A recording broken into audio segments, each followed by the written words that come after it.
O cholera.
Taki patent trzeba było zrobić, żeby tutaj coś było widać. Pewnie i tak niewiele widać. W każdym razie tam to jest ślepa uliczka. Zawijamy lampę. Ładujemy się do środka. Siema mordy i mordeczki, z tej strony wasz Tomasz i dzisiaj jest wcześnie. Ten odcinek dedykowany jest Chryslerowi. Czego ta lampa gaśnie? No siema, tutaj Tomasz Editson z interwencją z zabiórka. Jest to film o 13, więc w sumie czego mogłem się spodziewać? Jak widzicie, zaczęło się od totalnych ciemności, od problemów z oświetleniem. Pojawi się też trochę migotania i to obiecuję poprawić w następnym filmie. Tymczasem zapraszam do oglądania. Dzisiaj będzie o samochodzie, o Chryslerze Grand Voyagerze z 2001 roku, w którym właśnie siedzimy. Jest to samochód od taksówkarza, niesie to za sobą pewne problemy i konsekwencje. Ma też plusy, paradoksalnie. Ja mam ze sobą cały folder, całą historię tego auta, moją i mojego poprzednika, ale najpierw wypadałoby wypić kawę.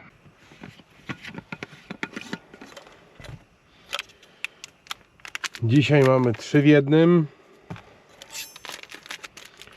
Cappuccino. Słuchajcie, tak złożonej kawy to żaden barista wam nie zrobi, nie? Nigdy.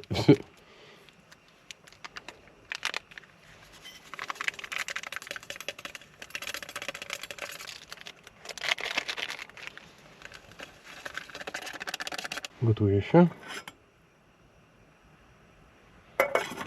Woda się jeszcze nie gotuje, ja tylko chciałem dodać, że mamy troszeczkę uchylone drzwi. Mówię to pod kątem używania właśnie kartusza gazowego. W aucie też jest czujnik czadu i dymu. Zapomniałem, gdzie go włożyłem, ale przy uchylonych drzwiach i przy krótkim działaniu tej kuchenki nie będę go szukał. Natomiast gdybym miał grzać, tudzież gotować dłużej, no to na pewno z włączonym czujnikiem, który jest gdzieś w tym kartonie.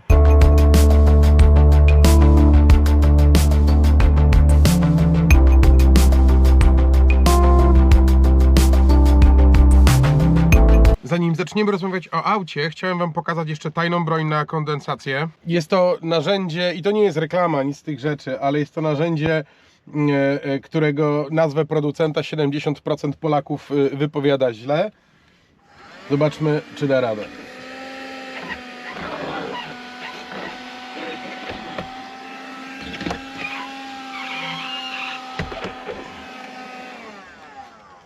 Daje radę. Ta woda się zbiera. Tutaj oczywiście są zamienniki, nie sprzedaję wam tego, mówię wam natomiast, że to się chyba lepiej nadaje do takiego zastosowania i zbierania wody ze szkła niż do mycia okien sensu stricte, bo tutaj jak zobaczycie są takie ząbki i te ząbki bardzo często potrafią zostawić takie kreski, więc jeżeli chcemy tym po prostu umyć okno, ściągnąć z czystego okna wodę, tudzież płyn, to możemy zostawić paskudne smugi.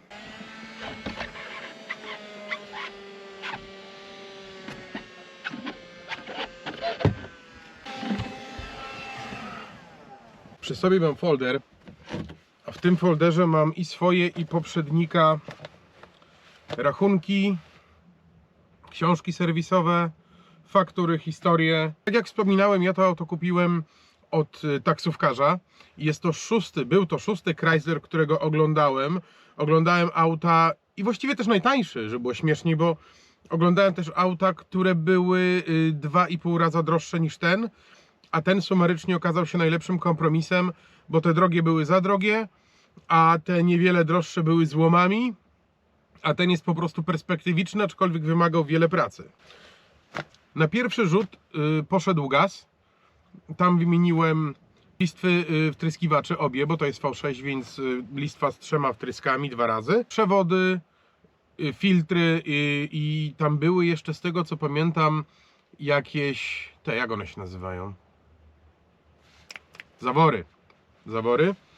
Następnie trzeba było wymienić tłumik. Tutaj tłumik, ten, który byśmy nazwali tłumikiem środkowym i końcowym, to jest jeden element, więc to musiało być wymienione, bo tamten był mocno przerdzewiały. Kolejna rzecz, która poszła do zrobienia, to oczywiście świece, kable, była wymieniona pompa wody, oczywiście wszystkie filtry i płyny, poza olejem w skrzyni, bo ten był robiony niedawno. Tyle tego było, że muszę się posiłkować. Ze spraw dotyczących zawieszenia, wymiana stworzni wahacza, końcówek drążka kierowniczego lewej i prawej, tulei i stabilizatora. Była robiona oczywiście też zbieżność. Do regeneracji jest maglownica, ona niestety ma dużo luzy, hałasuje, tym się muszę zająć, natomiast terminy oczekiwania są dosyć długie.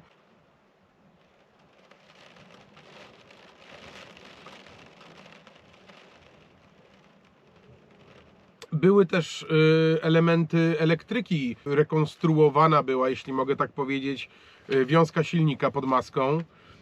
Były wymienione jakieś brakujące żaróweczki w panelu środkowym, które przestały świecić.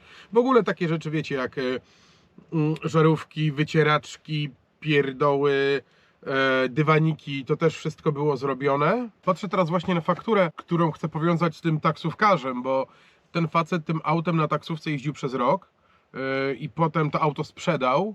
Chwilę go sprzedawał, ja go kupiłem chyba w 3. miesiącu po ogłoszeniu. Nie sprzedał go od razu, bo to był samochód, który wymagał wkładu finansowego, dlatego to on czekał na mnie ten 13. Ten facet oczywiście ten samochód eksploatował mocno, natomiast ma to też pewne plusy, bo został wymieniony silnik przy 400 000 kilometrów. To było jakieś 50 000 temu, więc buda ma 4,5 stówy, natomiast silnik wymieniony na stary silnik, wymieniony na nowy, używany, z przebiegiem 250 000, to było 50 000 temu. Wymienił pan taksówkarz też alternator, akumulator, wiele takich rzeczy eksploatacyjnych, które często są traktowane po macoszemu i nie są robione przez taksówkarza, zostały wymienione. To, czym na pewno musiałem się zająć i zrobiłem to od razu, to gaz, bo te wtryskiwacze już były, krótko mówiąc, dojechane, ta instalacja wymagała remontu, to zostało zrobione, samochód oczywiście jeździ na gazie, przełącza się bez problemu. Jedyny minus to uszkodzona kontrolka, której lampki po prostu nie wyświetlają tego faktycznego stanu zbiornika i to jest jedyna rzecz, która by została do zrobienia z gazem. Pewnie się zastanawiacie, czy taksówkarz był uczciwy. Myślę, że był uczciwy na tyle, na ile musiał, żeby się w końcu tego samochodu pozbyć. Tak jak mówiłem, 6. auto, które oglądałem, ja już też nie chciałem jeździć przez połowę Polski, szukać 7., 8., 9. To był taki kompromis dla niego i dla mnie. Natomiast to był samochód, który wymagał, liczę sobie teraz, 4 takich dużych wizyt w warsztatach, oddzielnie u elektryka, 2 razy u mechanika, raz u gazownika. Także auto, w ogóle auto 23-letnie i jeszcze auto, które pracowało dosłownie, no jest to na pewno impreza dla ludzi wytrwałych i takich, którzy też chcą przeznaczyć trochę kasy na ten samochód. Ja widzę w tym benefit. To jest samochód, który, jak widzicie, przeistacza się, właściwie jeszcze się nie przeistoczył, ale jest w tym procesie. Chcę, żeby on był sprawny mechanicznie, chcę, żeby był pewny. To jest auto, które będzie miało zadania związane z podróżami takimi dalszymi i bliższymi, więc w tym wypadku ma to sens. Oczywiście, wiecie, wolność Tomku w swoim domku, nomen omen. Każdy ma prawo i może robić co chce ze swoją kasą, ale też uczulam, jakby ktoś chciał sobie kupić auto za parę tysięcy i liczył na to, że na tym te wydatki się skończą, srogo się przejedzie. Czemu 13? Patrzcie, Patrzcie, jakie to jest pięknie niepostarane. Z kilku powodów. Po pierwsze, jest to mój 13 samochód. Po drugie, dostał z urzędu rejestrację kończącą się na 13. Po trzecie, nie mogę stwierdzić, żeby nie był pechowy, bo cały czas wychodzą tutaj jakieś takie dziwne akcje. Coś działa, potem nie działa, potem znowu działa. Dzisiaj nie nagrałem tego akurat, ale gdy tutaj przyjechałem, chciałem zamknąć drzwi, po czym otworzyć te drzwi. Pierwszy raz w tym samochodzie odezwał się alarm. Nawet nie wiedziałem, że on ten alarm ma. Byłem przez chwilę przestraszony, że nie będę w stanie go w ogóle wyłączyć. Natomiast rozruch silnika pomógł, ten alarm przestał wyć. Więc ja też się tego samochodu uczę. Drugie alternatywne, prostsze i manualne narzędzie do walki z kondensacją to jest taka oto szczota. Ja wiem, co to jest, nawet nie wiem. W każdym razie wysuwa się i możemy sobie te szyby troszeczkę wyczyścić. To nie jest takie proste.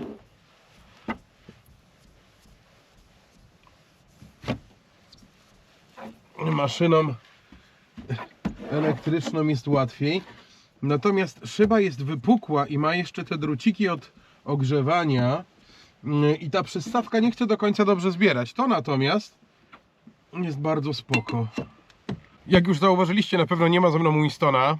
Jak wychodziłem dzisiaj rano, a wychodziłem bardzo wcześnie, prosto po spacerze stwierdził, że ma inne sprawy i poszedł spać. Natomiast jeżeli jesteś nowym widzem tego kanału, ja jestem Tomasz, to jest Chrysler Grand Voyager 13, to o nim opowiadam. Oczywiście częścią naszej paczki jest mój pies Winston.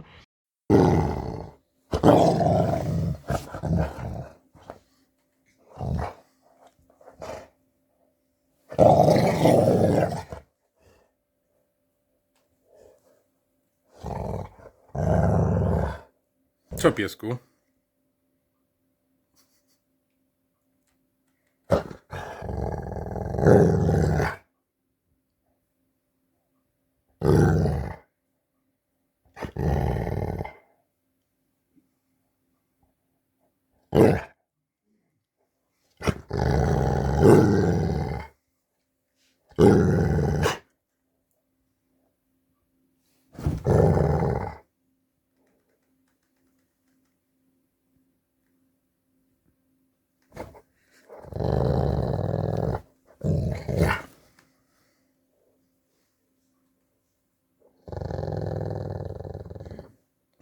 Bup.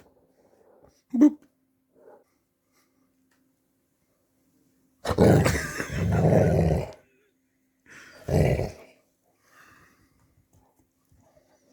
No dobry pies, baw się, baw.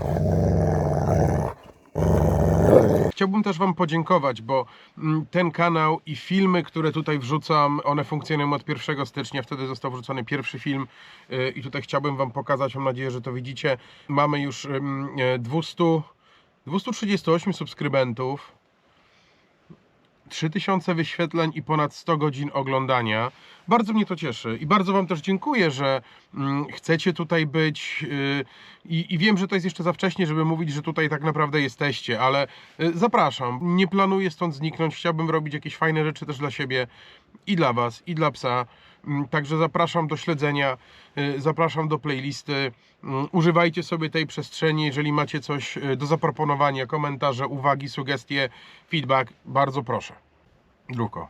Tak sobie jeszcze przypomniałem, bo ta maglownica to nie jest jedyna rzecz, którą planowałbym zrobić. Na pewno chciałbym też zainwestować w trochę większe felgi i opony. Jak widzicie, nie mam obiekcji, żeby tym autem wjechać gdzieś w jakieś polne drogi. Tutaj 17 versus 16, no to jest jednak 2,5 cm różnicy, więc prześwit staje się troszeczkę większy. Po drodze też oczywiście będą działy się rzeczy związane z modyfikacją samego samochodu. Cały czas się zastanawiam, jaki jest kolejny krok. Czy wykorzystać tą podłogę i po prostu tutaj spać, czy robić zabudowę. Myślę, że to się będzie gdzieś krystalizowało po drodze i na pewno chciałbym wybrać się gdzieś autem z psem, tym autem, no bo innymi się już wybierałem wielokrotnie i zrobić sobie jakiegoś tripa. Nie ukrywam, chciałbym troszeczkę lepszą pogodę niż takie coś. Albo śnieg, albo minus 12, ale jak tak musi być, to tak musi być.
Kirche, Kirche, Karczera.